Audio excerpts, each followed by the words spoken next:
Welcome to my channel. Glad to have you. In this video, I am making a dinosaur. For this, you will need 2 hand towels and 1 bath towel. You will also need some eyes, which is optional of course. You can make some eyes from a piece of paper.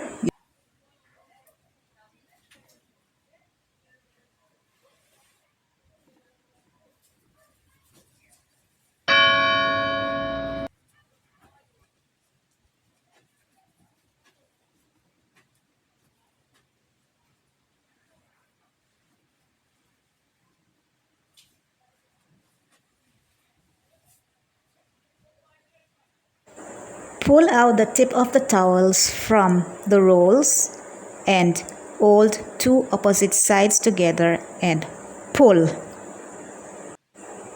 And this is one way that you can make the body of the dinosaur.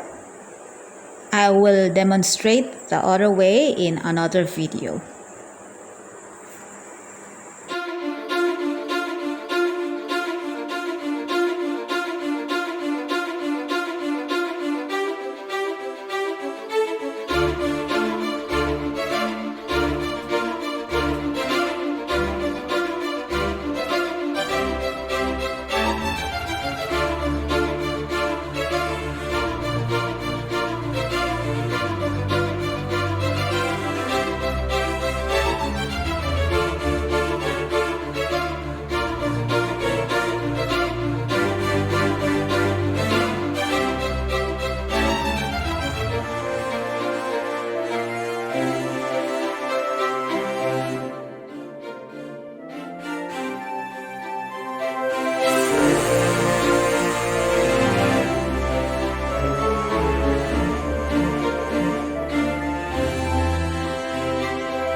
I am smoothing out its back and positioning its feet so that it looks like a dinosaur.